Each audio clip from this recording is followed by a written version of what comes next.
주 하나님이 사람을 데려다가라는 제목으로 지난주에 창세기 2장 말씀을 우리가 세 구절을 봤습니다. 하나님은 사람을 에덴 동산에 데려다 놓으셨죠. 사람을 데려다 놓으시고 하나님을 사랑하면서 예배하는 방법을 주셨는데 그것이 바로 법이라고 말씀드렸어요. 법을 주셨다.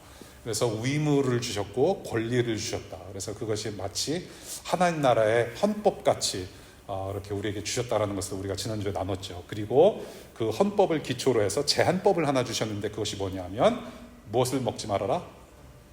선악을 알게 하는 나무의 열매를 먹지 말라. 그러한 제한을 하나 두셨어요. 그래서 그 법을 하나 지키면 되는 아주 심플하고 간단한 삶을 살게 하셨다는 거죠. 그것이 복이에요. 그것이 하나님을 사랑하는 방법이고 하나님을 예배하는 방법이다. 그런데 우리의 죄 때문에 그런 복을 누리지 못해요. 제한법만 지키면 되었었는데 그 법을 지키지 못함으로 해서 모든 인간들이 여러 가지 제약을 받게 돼요. 우리가 제한을 받게 되죠. 그 대표적인 제한이 바로 무엇이냐면 죽음이 들어왔다라는 것이에요. 영원한 생명을 누리지 못하고 우리의 삶이, 우리의 생활이, 우리의 인생이 제동이 걸렸다. 제약이 생겨버렸다. 죽음이라는 그런 제약을 우리가 살고 있습니다. 그런데 하나님께서 우리에게 데려다 놓으신 분이 계세요. 그리고 그분이 누구냐면 예수님이죠.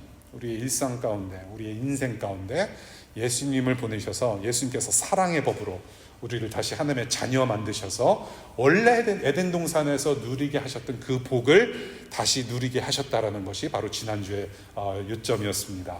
여러분들이 힘든 일상일지라도 예수님께서 여러분들을 데려다 놓으셨고 사랑의 법으로 계속 여러분들을 이끌어가고 계시고 여러분들이 일상에서 계속 창조주 하나님을 기억하면서 예배할 수 있는 그런 은혜를 주신다라는 것. 하나님은 여러분들을 포기하지 않으신다라는 것 지난주 말씀드렸어요. 여러분들도 하나님을 포기하지 마시고 정말로 꾸준히 계속해서 하나님의 은혜 구하며 살아가실 수 있는 여러분들 되시기를 다시 한번 축복합니다. 오늘 2장 계속 보는데요. 지난주에 제가 그 2장부터는 사람 이야기의 연속이라고 말씀드렸어요. 사람 이야기. 그래서 사람들을 통해서 하나님께서 어떤 일을 하시는지 하나님 나라 이야기를 계속해서 만들어 가시는데 우리가 사람 이야기들을 통해서 가장 크게 배울 수 있는 것이 무엇이냐면 바로 하나님이 어떤 분이신지를 배울 수 있다는 겁니다. 사람만 배우는 것이 아니에요. 존 칼빈이라는 유명한 신학자가 그 기독교 강요라는 책을 썼어요. 기독교 강요, 그러니까 기독교를 막 강요하는 책으로 들릴 수는 있겠으나 굉장히 그 기독교의 진리의 말씀을 잘 풀어서 설명한 교리 책이기도 한데요. 존 칼빈이 기독교 강요에서 강조했던 바 중에 하나가 뭐냐면 인간이란 무엇인지를 굉장히 랭피하게 좀 길게 아주 설명하는 부분들이 있습니다. 인간이 무엇인지에 대해서는 우리가 우리 스스로가 또 많이 좀 공부를 해야 돼요. 나는 누구인가? 인간은 무엇인가? 사람이란 무엇인가? 우리는 성경을 통해서 사람이 무엇인가를 배워야 하고 지금 current issue, 지금 세상 돌아가는 이러한 상황들 속에서 도대체 사람이란 무엇인가? 우리는 계속 끊임없이 공부를 해야 돼요. 그럼에도 우리가 정말로 더욱더 꾸준히 공부해야 되는 것은 무엇이냐면은 우리 자신을 알 뿐만 아니라 하나님이 누구이신지도 알아야 돼요. 그래서 우리가 2장부터 사람 이야기를 우리가 줄곧 이제 공부하면서 우리가 배울 텐데 그 사람 역사 속에서 하나님은 어떤 분이신지 놓치지 말아야 된다는 것이죠. 그래서 오늘 본문 하나님께서 하나님 나라 공동체가 이제 시작이 되는데 하나님께서 하나님 나라 공동체의 기초가 되는 가족 공동체를 만드신 이야기를 기록하고 있습니다. 가족 공동체, 하나님 나라를 이루는 첫 번째 단위로서 가족 공동체를 이루시는 내용을 담고 있는데요. 오늘 이 주제로 교회에게 주시는 말씀이 무엇인지 오늘 결혼식 오셨다라는 좀 느낌으로 말씀을 들으시면 좀 도움이 될 거라는 생각이 들어요. 이미 결혼하신 분들 오늘이 날입니다. 여러분들 마음을 좀 새롭게 하셔도 되고 아직 미혼이신 분들 don't worry. 내 옆에 남자 없고 여자 없어도 오늘 여러분들의 결혼식이 될 수 있기를 바라요. 그 이유는 나중에 설명드리도록 하겠습니다. 첫 번째, 오늘 본문에서 눈에 띄는 것이 있죠. 여러분들 이 본문 여러분들이 잘 아시는 본문이에요. 오늘 본문 속에서 핵심되는 단어를 하나 고르라고 한다면 단연 돕는 배필이라고 하는 것입니다. 돕는 배필이 무엇인가를 먼저 우리가 살펴볼 필요가 있어요. 18절에 보시면 하나님이 세상을 만드실 때 유일하게 좋게 여기지 않았던 한 가지가 있었어요. 유일하게 좋지 않게 여기셨던 것이 한 가지가 있었습니다. 그것이 뭐냐면 남자가 혼자 있는 것이라고 해요. 남자가 혼자 있는 것이 좋지 않게 여기셨다라는 거예요. 근데 남자 혼자 있다라는 것은 단순히 저 참 외로워 보인다, 딱해 보인다, 어떤 그런 굉장히 피리하게 보는 그런 수준이 아니에요. 남자 혼자 있으니까 너무 외로워 보인다, 이제 그런 수준이 아니에요. 또한 하나님께서 실수를 하셔가지고 남자만 두셨다라는 것도 아닙니다. 하나님은 실수가 없으시고 빈틈이 없으신 분이에요. 그런 것을 얘기하려고 하는 것이 아닌 것 같아요. 혼자 있는 것이 좋지 않다라고 하는 것은 하나님의 형상과 하나님의 성품에 관련된 일입니다. 남자를 만드시고 보기 좋지 않으셨다라고 한 것은 하나님의 성품과 하나님의 형상에 관련된 이슈라는 것을 말씀을 드리고 싶어요. 하나님의 형상대로 창조된 것이 사람이죠. 근데 하나님의 형상은 삼위일체의 관계성을 뜻한다고 제가 말씀을 드렸어요. 관계적인 존재로 만드셨다. 릴레이셔널하게 지으셨다라는 겁니다. 그래서 그 관계성을 가지고 태어난 사람들이 바로 사람인데 그 삼위 하나님의 관계성이 그대로 실현이 되도록 사람을 하나 더 만드신 과정으로 보자는 거예요. 그래서 그 관계성을 가지고 사람과 사람이 함께 관계를 만들어가면서 무슨 일을 하느냐, 바로 창조주 하나님과 동역을 하면서 창의적인 일을 하는 거예요. 창의적인 일을 계속하면서 크리에이티브하게 자꾸 창의적인 일을 하면서 세상을 섬기는 거죠. 생육하고 번성하고 정복하고 다스리는 임무를 주셨는데 그것을 하나님과 함께하게 하셨다. 그래서 사람과 사람이, 사람과 만물이, 하나님과 사람과 만물이 모두가 사랑이라는 관계성 안에서 하나님 나라를 세워가면서 즐거워하는 것이 목표였다라는 것입니다. 그것이 사람이 존재하는 목표였죠. 하나님께서 사람을 만드시고 사람들을 만드신 목적이 바로 여기 있는 거예요. 사랑이라는 관계성 안에서 하나님 나라를 만들어가는 거다. 그래서 하나님께서 먼저 만드신 남자에게 주신 일이 오늘 기록이 되어 있어요. 남자에게 뭐를 하라고 하십니까? 뭐 하라고 하세요? 자, 오늘 본문 다시 읽어볼까요? 뭐 하라고 하세요? 이름을 짓게 하셨어요. 이름을 짓게 하셨어요. 하나님께서 동물들을 만드시고 하나하나 만드시고 새도 만드시고 다 만드신 후에 남자에게 이름을 한번 줘봐라 시키셨어요. 이 사람을 만드실 때 기본적으로 주신 본분이 있죠. 뭐예요? 제사장이라는 인물을 주셨어요. 하나님께서 천지 만물을 창조하시고 동산을 만드시고 생육하고 번성하면서 가꾸어가면서 하나님 나라를 섬기는 제사장의 역할을 주셨죠. 그래서 그런 구체적인 임무가 무엇이었냐면 바로 이름을 짓는 창의적인 일을 시키셨다는 겁니다. 그렇게 사람의 노동이 시작이 된 거예요. 하나님과 함께 창의적인 일을 했다. 그래서 남자가 지금 이 이름을 짓는 데 있어서 참 놀라운 게 뭐냐면 타락 전입니다. 그러니까 완전히 온전한 사람의 모습이에요. 온전한 두뇌 활동을 했던 사람입니다. 그 온전한 두뇌 활동을 지금 어떻게 지금 드러내고 있느냐? 온전한 지적 능력이 있었다라는 거예요. 굉장히 퍼펙트한 어떤 인텔렉추얼 그런 어빌리티가 있었다라는 겁니다. 부패된 것이 아니에요. 조금도 모자람이 없어요. 동물을 하나 딱 보면은 사자, 원숭이, 눈을 보고 얘기해서 좀 죄송해요. 뭐 호랑이, 뭐 독수리, 진 거예요. 아무런 부족함 없이 하나님과 함께 동산을 거닐면서 동물들에게 이름을 지어줬고 새들에게 이름을 주어줬어요. 그래서 이렇게 이름을 이렇게 짓게 하는 어떤 온전한 지적인 능력을 가지고 일을 했는데 그것이 바로 관계적인 일을 한 거란 말이죠. 이름을 지어줬다는 것은 관계의 시작입니다. 이름을 부른다라는 것은 관계의 시작이에요. 여러분들이 사람들을 소개하거나 내가 누구에게 소개를 하고 할 때 뭐 먼저 해요? Hey, what's your name? 이름 먼저 밝히지 않습니까? 이름이라고 하는 것은 존재를 뜻해요.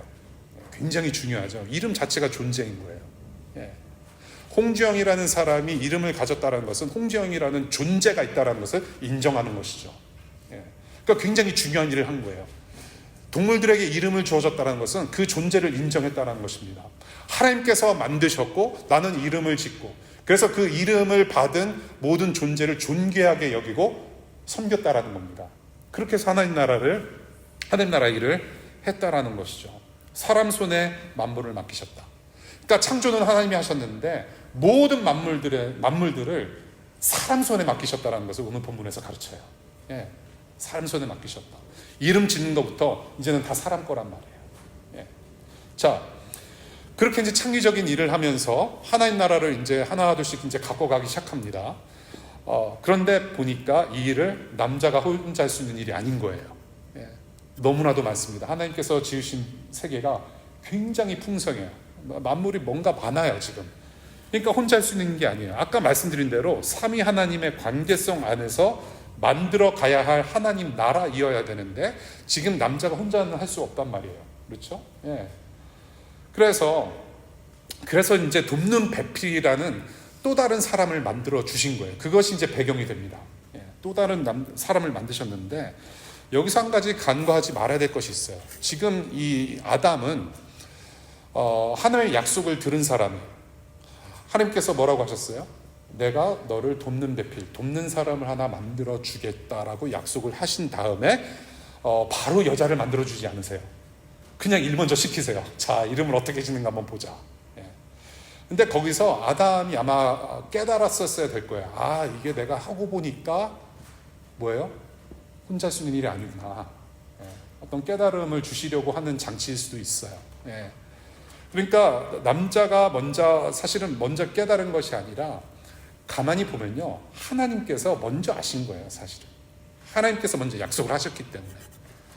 여러분들 여기서 패턴이 보여지지 않습니까? 하나님께서 일하시는 방법은 여러분들이 먼저 원해서가 아니고 여러분들이 뭔가 필요로 해서가 아니라 이미 하나님은 여러분들의 필요와 하나님은 이미 여러분들이 무엇이 필요한지를 이미 아신다라는 거예요. 그래서 우리에게 알맞는 짝을 주신다라고 표현하고 있는 것입니다. 알맞지 않는 것들을 그냥 퍼부어 주신 것이 아니라 알맞는 그 하나를 만들어 주셨다는 것을 오늘 본문에서 보게 돼요. 예. 하나님의 뜻은 하나님이 이루신다라는 거죠. 하나님의 영광과 하나님의 기쁨을 위해서 하나님이 계획하신 대로 다 이루신다. 예. 그 이루심을 이제 다른 사람을 만드시는 것으로 이제 우리가 보게 되는데요. 하나님이 남자에게 돕는 사람을 하나 만드시기로 작정하시고 만들어 주세요. 돕는 배필. 자, 개역개정은 돕는 배필이라고 얘기를 하고 있죠. 그리고 새 번역에는 돕는 사람으로 이제 번역을 합니다. 그리고 나서 알맞는 짝이라는 부수적인 설명을 갖다 새 번역에서 붙이는데요. 이 돕는 배필로 무수한 논쟁이 있어요. 아직도. 예. 그러니까 어떤 논쟁이 가능하냐면요. 남성 우선주의. 자, 봐라. 남자가 먼저 만들어졌고 여자가 이제 나중에 만들어졌기 때문에 남자가 항상 우선이다. 예. 그렇게 해석할 수 있겠고, 뭐 가부장제도 그렇죠. 예. 그런 식으로 해석할 수 있어요. 그래서 이 그 가부장제도를 주장하는 분들의 어떤 단골 구절이 바로 이 구절이에요. 예. 돕는 배필. 그런데 그래서 이제 어떤 분들은 굉장히 뭐랄까 어떤 언어적 폭력, 영적 폭력의 어떤 근거로서 이 구절을 사용하기도 해요. 그러니까 남자가 우선이다. 항상 남자가 먼저고 여자는 남자의 비서쯤으로 생각하는 분들이 많단 말이에요. 예. 만약에 여자가 남자의 비서쯤으로 우리가 생각하면서 그런 식으로 우리가 해석을 한다면 여러 가지 문제가 발생할 수 있어요. 가장 큰 문제가 어떻게 발생이 되느냐? 남자는 여자 없이 살 수 없는 부족한 머저리가 되는 거예요. 예. 남자의 완성은 여자다. 그러니까 무조건 여자한테 감사해야 된다. 예. 사실은 어떻게 보면요, 남자도 중요하지만 여자가 남자보다 더 중요하다라는 어떤 그런 우월성을 자꾸 가리게 돼요. 예. 남자가 우월하다, 여자가 우월하다, 지금 우월성을 가리려고 하나님께서 기록하신 게 아니라는 것을 저는 말씀을 드리고 싶은 거예요. 예. 어떤 남자가 우월하다, 여자가 우월하다, 남자가 조금 모자르다, 여자가 조금 더 모자르다, 그런 얘기를 하는 게 아니에요. 창조의 완성은 여자이기 때문에 아내를 깔보지 마라. 물론 깔보면 안 돼요, 여러분. 안 돼요. 여자를 깔보면 안 돼요.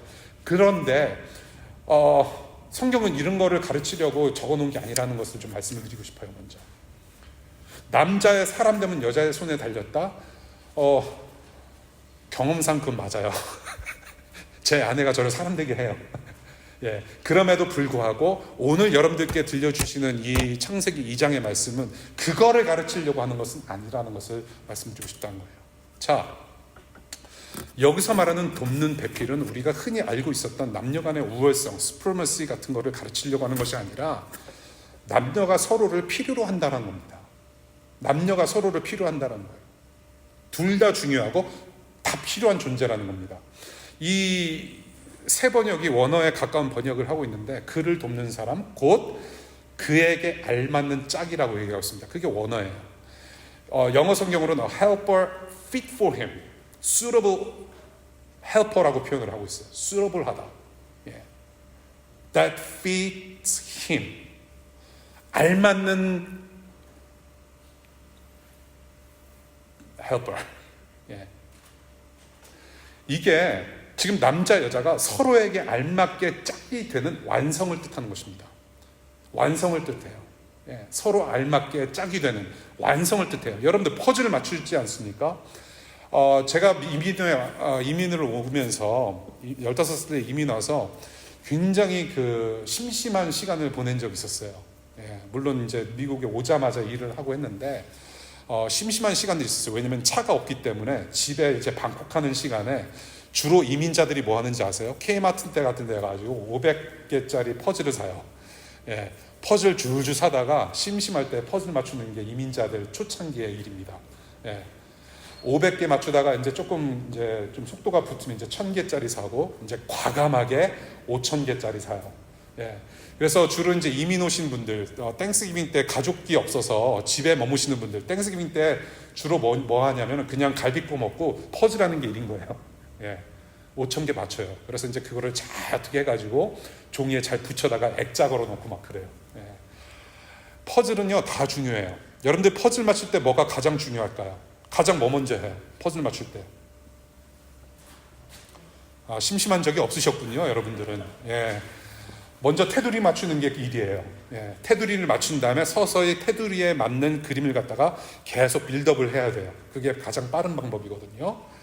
근데 그럼에도 불구하고 모든 퍼즐은 다 중요해요. 테두리만 중요한 것이 아니라 모든 퍼즐은 다 중요합니다. 남자라는 퍼즐도 중요하고 여자라는 퍼즐도 중요하다는 얘기예요.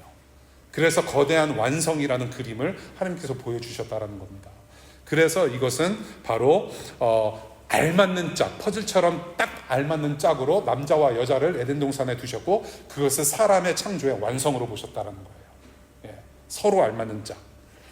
여기서 돕는 단어라는 거를 좀 우리가 주목할 필요 있습니다. 돕는다라는 단어. 이 돕는다는 이스라엘을 도우시는 하나님을 설명할 때 자주 사용되는 단어입니다. 하나님께서 이스라엘을 도우신다. 우리 하나님은 이스라엘을 도우시는 하나님이라는 표현을 쓸 때 그 도우심이라는 같은 단어를 사용합니다. 예. 이스라엘을 도우시는 하나님.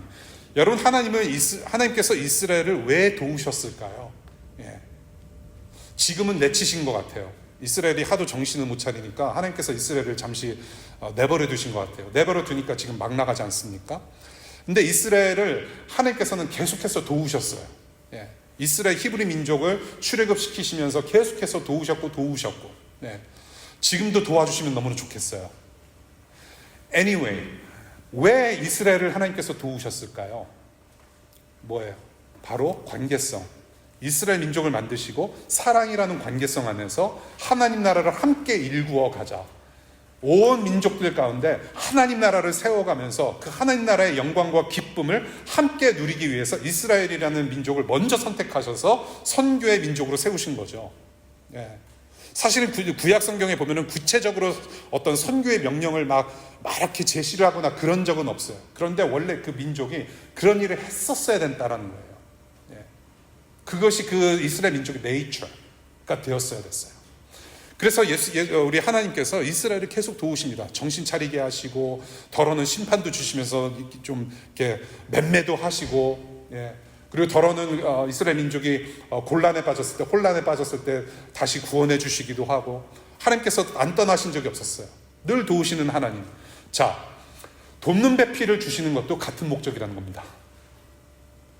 하나님께서 이스라엘을 도우신 것처럼 돕는 배필을 우리 각자에게 주셨고 사람들에게 주셨는데 바로 이거예요. 어떤 목적? 사랑이라는 관계성 안에서 하나님 나라를 만들어가는 목적으로 말미암아 목적 때문에 돕는 배필, 돕는 남자, 돕는 여자를 만드셨다는 거예요. 네. 서로 상합해서 하나가 되는 그런 완성체로서 하나님 나라 수준의 사람들로 만드셨다는 겁니다. 그러니까 여기에서는 우월성이라는 것은 끼어들 자리가 없어요. 남자와 여자가 누가 우선이고 너 누가 중요하다는 것을 가르치는 것이 아니란 말이에요. 자, 하나님 나라 수준의 동역자로 만드셨어요. 동지로 만드셨어요. 파트너십 되게 하셨어요. 이제 앞으로 우리 교회 파트너십 다운로드. 우리 원래 새가족반 성령 공부 이름이 파트너십 다운로드였어요. 교회를 주로 우리는 멤버십이라고 표현을 많이 해요. 교회는 멤버십이기도 해요. 각자가 멤버가 되는 거 맞습니다. 그런데 저는 그 멤버십이라는 개념보다 파트너십 개념이 저는 더 맞다라고 봐요. 어떤 멤버가 돼가지고 그냥 내가 이 교회에 헌금하면 membership fee 낸 것 같고, 나는 이제 멤버가 되고 싶지 않아. 다른 교회로 옮기고 싶고 다른 지역으로 가면은 멤버십 fee 안 내고 헌금 안 내고 그냥 어디든지 다 다닐 수 있는 그런 멤버십이 아니라는 거예요.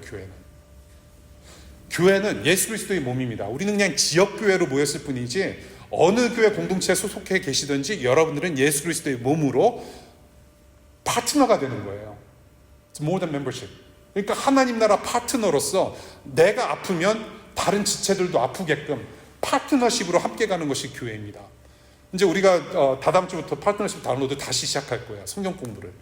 우리가 하나님 나라 파트너로서 우리가 믿는 대상이 누구인지를 그 성경 공부를 할 텐데 하나라는 겁니다. 교회는 하나라는 거예요. 그래서 지금 하나님 나라 수준의 동역자로 지금 돕는 배필을 만드셨어요. 파트너십을 형성하셨고 부부 같은 하나의 존재로 만드셨어요. 그래서 오늘 본문, 지금 여러분들이 돕는 배필로 여자가 만들어졌고 남자와 여자가 하나 돼서 한 몸이 돼서 지금 하나님 나라 공동체를 처음부터 시작하는 것이 바로 나중에는 무엇이 되느냐는 바로 교회라는 것으로 되는 거예요. 교회라는 곳이 되는 거예요. 그것이 바로 교회입니다. 하나 된 공동체, 서로 돕는 배필들이 모여있는 공동체가 하나님 나라고 그 하나님 나라를 맛볼 수 있는 곳이 바로 교회라고 하는 곳이에요. 파트너입니다. 우리는. 우리 아이들 가지신 분들, 애 키우시는 분들, 이렇게 부부간에 조금 이렇게 정이 사그러들거나 이 뜨거운 사랑의 마음이 조금 사그러들면 뭐로 산다라고 합니까? 뭐로 산다고 그래요? 애 키우면서? 동지애로 산다. 애 키우는 어떤 그런 열정을 가지고 애를 바라면서 파트너예요. 애 하나 키우는 거 엄마 아빠의 파트너십으로 자라갑니다. 저와 여러분들이 이 세상을 살아가는 거 우리의 힘만으로는 살아갈 수 없어요. 누군가의 도움은 항상 필요로 합니다. 파트너십이 필요해요. 우리가. 단순한 멤버십이 아니라 하나됨, 누군가와 하나됨이 필요해요. 자, 그렇게 해서 이제 하나가 돼서 서로 돕는 남녀가 하나의 공동체를 이루면서 하는 일이 뭐가 있을까요? 하나님께서 명령하신 일들 하는 겁니다. 창조주 하나님께 받은 명령. 번성하고 생육하고 다스리면서 이 세상 만물을 섬기는 거죠. 잘 돌아가게끔 청지 역할하고. 그리고 그 은혜에 감사해요. 모든 것을 다 따먹어도 좋다. 저 선악을 알게 하는 나무의 열매만은 따먹지 말고 나머지는 다 누려도 좋다. 짬뽕 먹어도 되고 짜장면 먹어도 된다. 짜장면만 먹는 것이 하나님의 뜻은 아니라는 거예요. 제가 오늘 짜장면 먹고 싶다라는 마음으로 교회 왔거든요. 저녁에. 저랑 같이 가실 분들. 하나님, 오늘 짜장면 먹는 것이 하나님의 뜻입니까? 아니면 짬뽕을 먹는 것이 하나님의 뜻입니까? 제가 이탄을 전공하는 것이 하나님의 뜻입니까? 아니면 정치학을 전공하는 것이 하나님의 뜻입니까? It doesn't matter. 그거 하나만 먹지 않으면 돼. 짬뽕을 먹든 짜장면을 먹든 이칸을 전공하든 법대를 전공하든 it doesn't matter. 자, 그 은혜에 감사하면 되는 거예요. 은혜로 누리면 되는 겁니다. 은혜에 감사하면서 창의적인 노동을 하면서 선하신 하나님만을 바라보면서 하나님과 직접적으로 커뮤니케이트 하면서 소통하면서 기쁨을 누리는 거. 그러면 되는 거예요. 그리고 조금 더 나아가서 이 오늘 본문을 생각해 보니까 돕는 배필을 주셨다고 했을 때 이렇게도 도와줄 수 있을 것 같아요. 자, 아담 혹은 하와, 하나님께서 뭐라고 명령하셨지? 그래, 맞아. 선악을 알게 하는 나무의 열매는 따먹지 말라고 하셨어. 우리 오늘 그거 서로 지켜볼까? 서로 리마인더가 되는 역할을 했다고 저는 봐요. 그래서 돕는 배필을 주시지 않았겠는가. 중요성이 거기에 있다라는 겁니다. 자, 하나님의 명령의 말씀은 서로 잘 지키면서 살 수 있도록 돕는 일까지도. 그래서 하나님은 이 인간 공동체, 처음 생겨난 인간 공동체를 매우 좋게 보셨고 그것이 바로 하나님께 예배가 됐다라는 거. 그것을 오늘 본문에서 좀 생각해 보게 돼요. 그래서 이제 돕는 배필로서 여자를 만드셨는데, 자, 푹 재우십니다. 하나님께서 푹 재우셔서 갈빗대 하나를 취하셔서 여자를 만드세요. 여자를 만드셨는데 잠자는 중에 하나님은 남자의 필요를 아셨어요. 남자의 필요를 아셨고 채워주신 거죠. 하나님께서 돕는 사람을 만들겠다고 약속하신 후에 잠잘 때까지 기다리게 하셨어요. 기다리게 하셨다. 하나님이 먼저 약속하신 다음에 기다리게 하셨어요. 이게 우리의 신앙생활의 패턴 아닌가요? 이 또한 그렇지 않아요?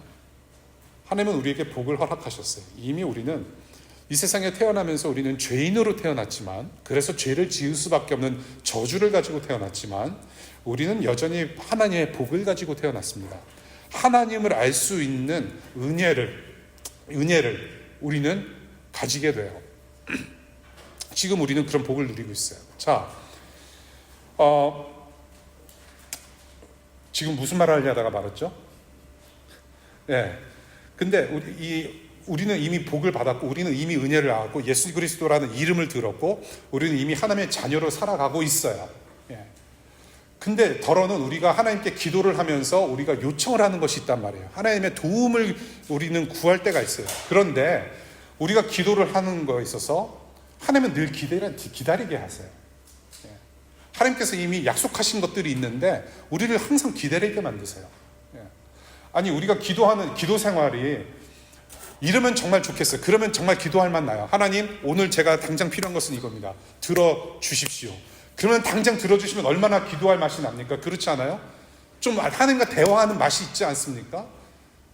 뭐 기도는 대화라고 우리가 배우지 않아요? 그렇지 않아요? 원웨이 토크가 아니라 투웨이 커뮤니케이션이다. 쌍방통행이다. 근데 자꾸 일방통행만 하는 것 같아요. 왜? 기도를 좀 들어주시면, 오늘 당장 들어주시면 쌍방통행이 되는 것 같은데 늘 기다리게 하신단 말이에요.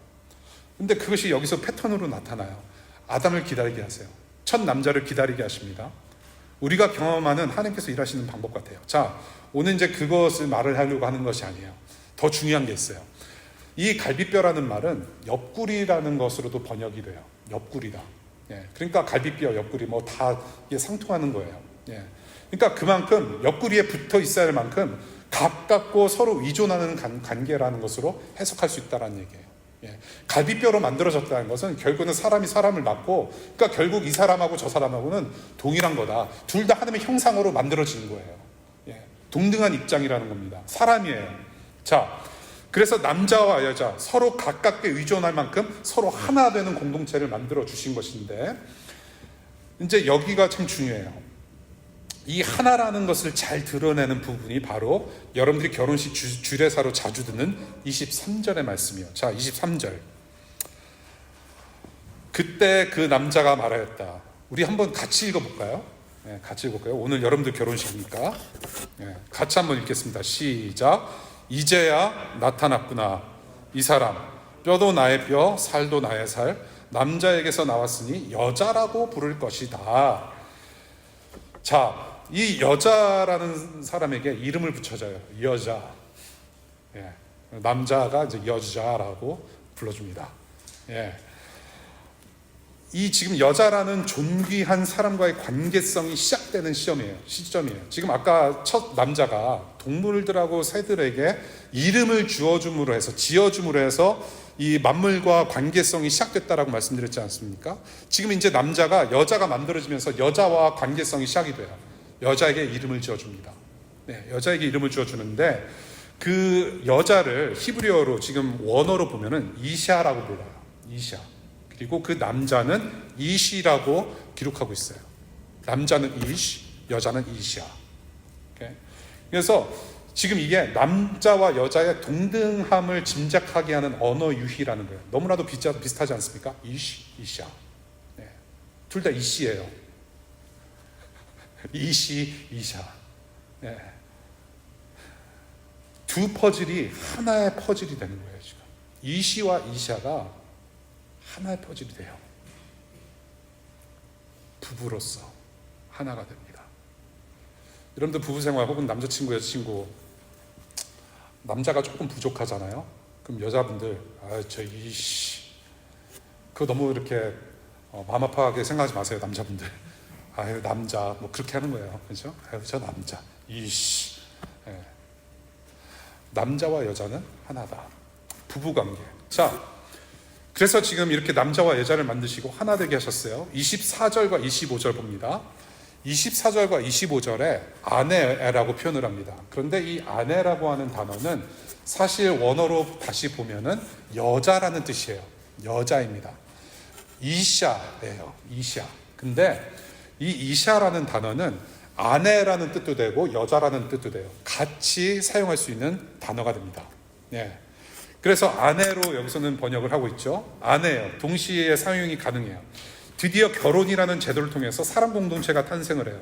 자, 어떻게 됩니까? 부모를 떠나서 어떻게 해요? 독립하는 공동체입니다. 그리고 남자와 여자가 하나가 되는 연합 공동체입니다. 독립 공동체임과 동시에 연합 공동체예요. 새로운 공동체의 형성입니다. 예. 여기서 이제 뭐 조금 디테일하게 들어가면은 부모를 떠나라는 것은 영적으로 여러분들이 또한 재정적으로 정신적으로 육체적으로 부모를 떠나야 된다. 뭐 여러 가지 해석을 할 수 있거든요. 그것은 이제 다른 분들 결혼식 가서 들으시면 될 것 같고요. 예, 제가 말씀드리고 싶은 것은 전혀 새로운 공동체 탄생을 말씀드리고 싶은 거예요. 예, 새로운 공동체, 서로 속해 있는 공동체, 상대가 없으면 안 되는 공동체, 하나이면서 둘인 공동체. 자, 하나이면서 둘인 공동체 누가 떠오르나요? 셋이면서도 하나인 공동체 무엇이 떠오릅니까? 바로 성삼위 하나님의 공동체인 거예요. 사랑으로 영원히 성부 성자 성령이 세 하나님이시지만 동시에 하나님이신 하나님 공동체가 세워지는 겁니다. 자, 그래서 삼일체 하나님의 형상이 그대로 반영되는 사람 공동체가 이렇게 탄생이 되는데요. 여기서 중요한 거 마지막 구절입니다. 사람 공동체가 어떤 모습이어야 되는가를 가르쳐주고 있어요. 사람 공동체 25절이에요. 남자가 여자가 어떻게 됩니까? 서로 뭐하고 있어요? 벌거벗고 있어요. 그러나 부끄러움이 없대요. 벌거벗었으나 부끄러움이 없는 공동체를 만드셨어요. 그것이 무슨 뜻이냐면 모든 관계에 걸림돌이 없었단 말이에요. 서로 숨길 것이 없었단 말입니다. 모든 것이 진실된 거예요. 하나님이라는 진리 안에서 오직 진실만이 존재하는 그런 동산이었다는 말입니다. 걸린 것이 없었어요. 서로 숨길 것이 없어요. 감출 것이 없어요. 거짓말이 없습니다. 하나님은 물론이고 사람을 비롯해서 모든 만물과의 모든 관계에 있어서 숨길 것이 없는 투명한 어떤 관계성이 있었단 말입니다. 그것만 있었던 거예요. 생명에는 거짓이 없습니다. 참 생명은 거짓이 없어요. 진리만 있을 뿐이고 진실만 있을 뿐이에요. 그런 온전한 세상에서 살았다는 것입니다. 진리와 진실이 생활 원리인 거예요. 예. 부끄러움도 없었고 숨길 것 없는 그런 사랑 공동체, 에덴 동산, 하나님 나라, 바로 이렇다는 것을 오늘 본문에서 보게 됩니다. 오늘 본문 봤어요. 오늘 점심 푸짐하게 드실 것이기 때문에 이제 서론 끝났거든요. 이제 본론으로 들어갈게요. 남자와 여자가 하나가 돼서 하나의 가족 공동체, 하나의 어떤 사람 공동체가 돼서 이제 동산을 일구어 가면서 숨길 것이 없는 온전한 복을 누리는 하나님 나라의 원형, prototype of God's kingdom. 오늘 하나님 나라의 원형을 봤어요. 오늘 내용이 그거예요. 오늘 요지입니다. 네. 저는 이 요지를 생각하면서 오늘 본문을 보면서 그럼 과연 우리 각자에게 또한 교회 공동체에게 주시는 말씀이 무엇인지를 묵상하면서 한 가지 주목할 수밖에 없는 부분을 좀 한번 건드려 보고 싶었어요. 그럴 수밖에 없었어요. 네. 우리에게 주시는 말씀이 무엇인지 고민하는 데 있어서 18절과 19절의 연관성을 좀 깊이 생각해 보지 않을 수 없었거든요. 그게 무슨 내용이냐면 남자에게 돕는 배필을 만들어 주시겠다고 약속을 하셨고, 그 다음에 그 남자는 바로 동물들에게 이름을 지어주는 장면이 바로 18절과 19절이에요. 예. 아까도 말씀드렸지만 이 남자 된 사람에게 어떤 그런 문화혁명, 그 하나님 나라를 일구어 가라는 어떤 그런 명령을 주시고 일하게 하셨다. 그 첫 번째 일로 이름을 짓게 하셨다. 예. 그것을 기록한 것은 맞아요. 근데 너무나도 부자연스럽단 말이에요. 왜 여자를 먼저 만들어 주신 다음에 기록해도 될 거였는데 돕는 배필을 하나 만들어 주겠다라고 한 다음에 동물들 이름을 짓는 것부터 왜 기록을 했는지가 저는 납득이 안 가요. 예. 원래 성경은 납득이 안 갈 때가 많아요. 그렇지 않아요? 예. 다 이해하면 여러분들이 이미 하나님인 거예요. 성령님이시고. 예. 근데 저는 이것을 묵상하면서 이런 생각을 해봤어요. 자, 분명히 우리가 창세기 첫 번째, 두 번째 시간에 창세기가 쓰여진 그리고 가르쳐진 의도와 목적이 분명히 있다라고 말씀드렸습니다. 그것을 다시 한번 생각해 보게 돼요. 자, 모세 혹은 이 창세기 이야기를 가르치고 기록한 그때 당시 사람의 의도를 한번 다시 생각해 보자는 거예요. 예. 이 이스라엘 백성들이, 히브리 민족 이스라엘 백성들이 그 모세 시대에 살았던 사람들이 어떤 상황에 있었다고 그랬죠? 어디에 많이 노출되어 있다? 우상들에게 많이 노출되었다라는 거예요. 예. 우상을 숭배하기 시작했고 하나님을 잊었다라는 겁니다. 창조주 하나님을 잊고, 예. 그런 상황이었다라는 것을 말씀드린 적이 있어요. 우상에게 노출된 이스라엘 민족들. 자, 그 당시 가장 쉽게 만들 수 있는 우상이 뭐가 있었을까요? 가장 쉽게. 네. 금송아지 만들었잖아요. 송아지, 각종 눈에 보이는 동물도 잡아서 먹어야 되니까 동물들이 일단은 많이 보였을 거예요. 하늘을 바라보면 뭐가 떠다녀요? 새들이 날아다녀요. 여러분들 18절, 19절 거기 중간에 보시면 19절을 보시면은 사람에게 이름을 만드는 작업을 주셨는데 왜 여기는 나무가 없을까요? 나무도 이름 있잖아요. 소나무 있고 은행나무 있잖아요. 꽃들도 이름이 있잖아요. 장미꽃 있고 무궁화꽃 있고. 왜 식물들 이름은 왜 짓게 안 하셨는가? 동물들, 짐승들하고 새 이름을 짓게 하셨어요. 저는 그런 생각이 들어요. 이스라엘 민족에게 있어서 가장 먼저 우상화 될 수 있는 것들은 무엇이냐? 물론 천치, 별들과 달과 해도 그럴 수 있어요. 동물들. 눈에 띄는 동물들이 먼저 우상화되지 않았을까? 저 힘 있는 소처럼 우리도 저렇게 힘있게 하소서.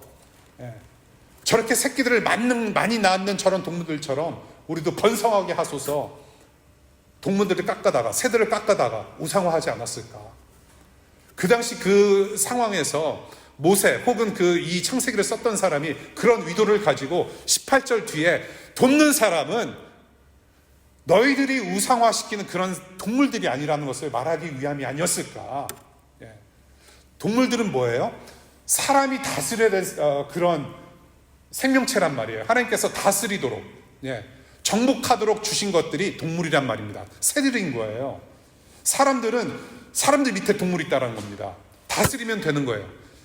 예, 그것을 사람들에게 이 동물들이 너네들을 도울 것이다라고 준 적이 없으세요. 그런 적 없으세요.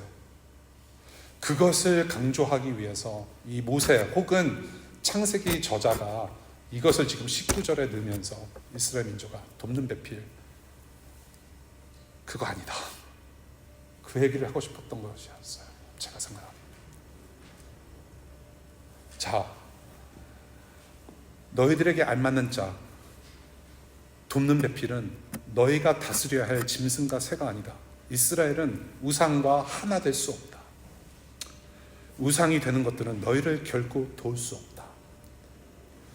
여러분, 이 우상의 문제는 그래서 앞으로 이스라엘과 모든 민족의 그리고 모든 사람들의 역사, 인간 역사의 중심에 자리 잡고 있는 암덩어리가 되고 말아요.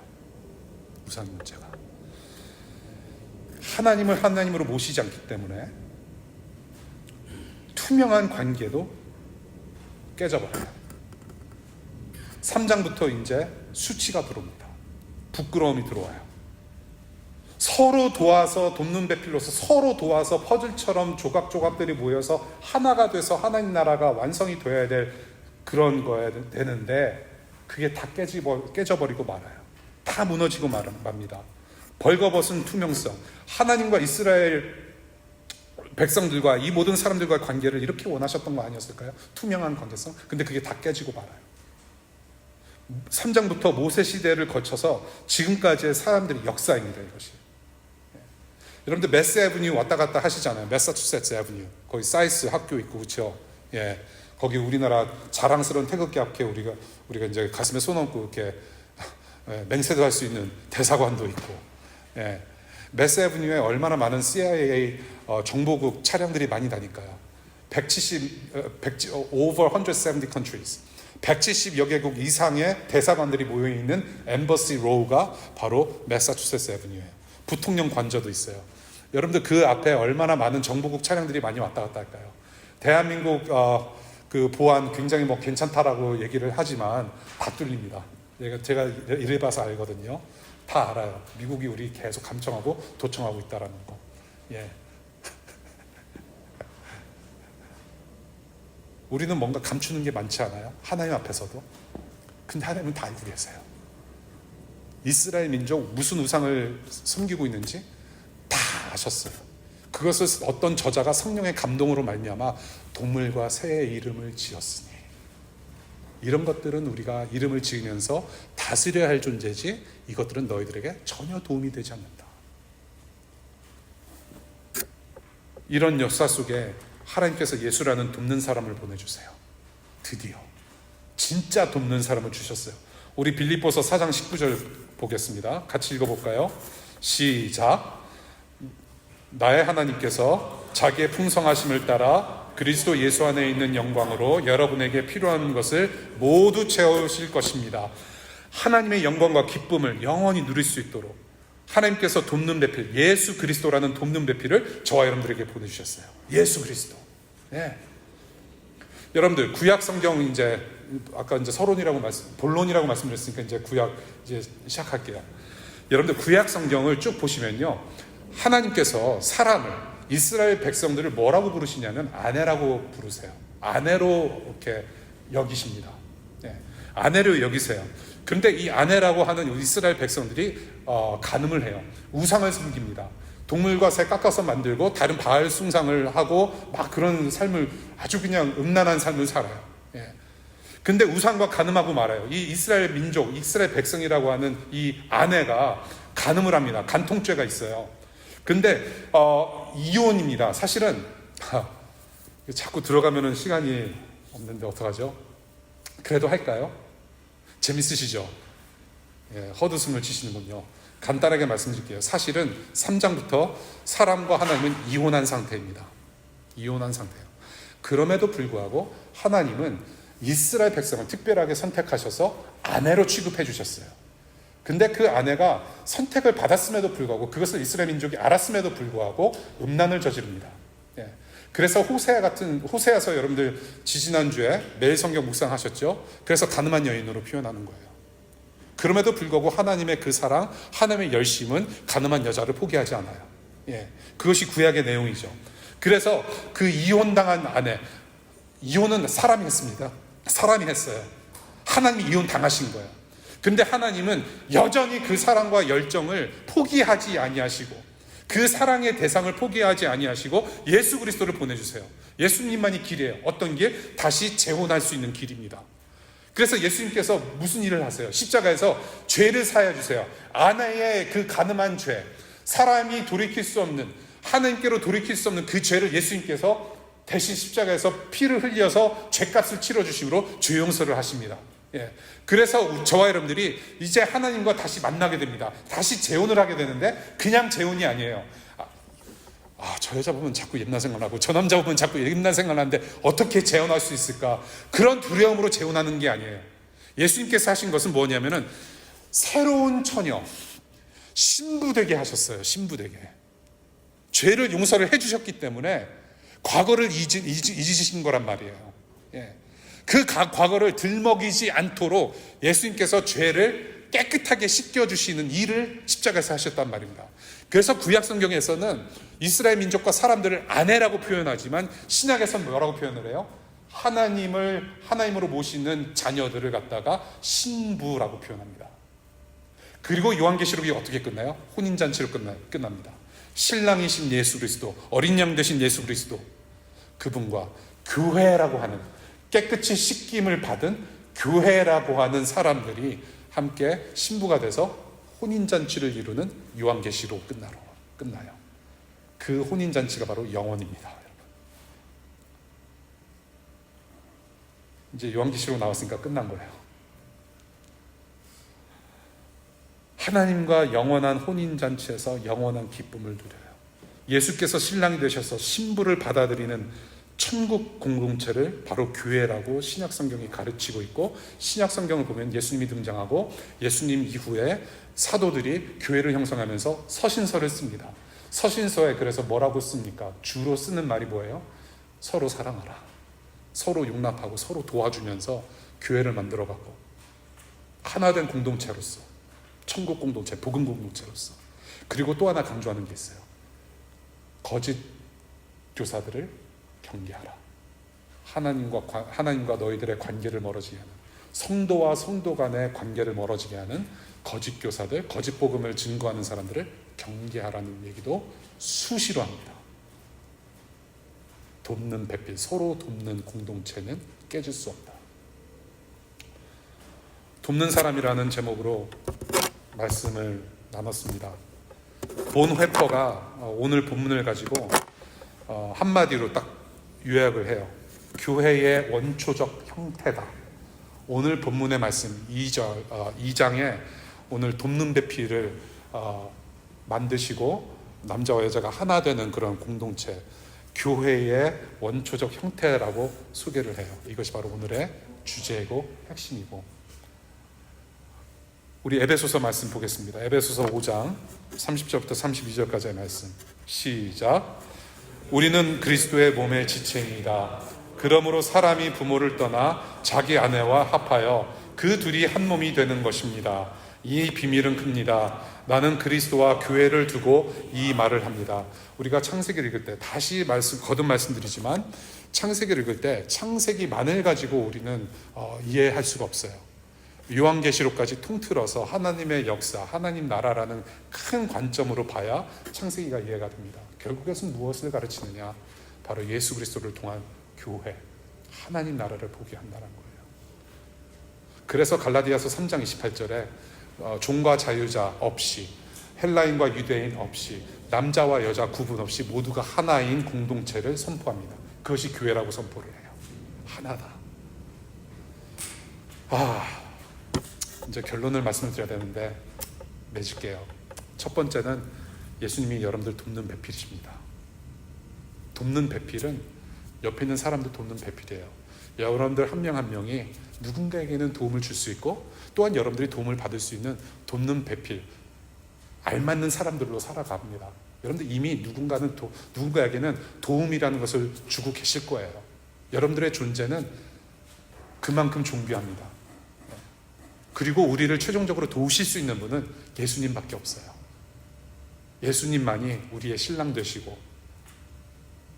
저와 여러분들을 도우셔서 하나님 자녀에게 되게 하시는 분임을 잊지 마시기를 바라요. 뼈 중에 뼈요, 살 중에 살인 우리에게 알맞는 자 예수 그리스도를 나한테 보내주셨음을 여러분 감사하실 수 있기를 바라고, 그 예수님께서 여러분들의 주인 되시고 여러분들의 신랑 되심을 마음으로 믿어서 입으로 시인하시고, 그때 비로소 예수님도 뼈 중에 뼈요, 살 중에 살인 누구누구 아무개 드디어 나타났구나, Here I am. Let's party. 영원한 혼인잔치에 초대하십니다. 그런 은혜를 여러분들이 누리실 수 있기를 바라요. 여러분들 서로 도우십시오. 교회는 부끄럼 없이 서로 도울 수 있는 곳입니다. 부부관계뿐만이 아니에요. 여러분들 사람인이라고 쓰지 않습니까? 짝대기 하나, 흙 같은 짝대기 하나가 또 다른 흙 같은 짝대기 하나가 서로 받쳐주고 있어요. 하나라도 무너지면 다 망가져요. 우리는 흙입니다. 망가지기 쉬워요. 그렇지 않아요? 너무나도 마음 아프기 쉽지 않습니까? 상처도 쉽게 받잖아요. 힘들잖아요, 우리 삶이. 그게 우리의 모습이에요. 우리가 서로 도울 때 하나님 나라가 완성된다라는 거, 그거 잊지 마셨으면 좋겠고, 조금 더 나아가서 우리 교회 공동체가 세상을 돕는 배필로 선교적인 사명을 감당할 수 있는 그런 우리 교회가 되었으면 좋겠어요. 기도하겠습니다.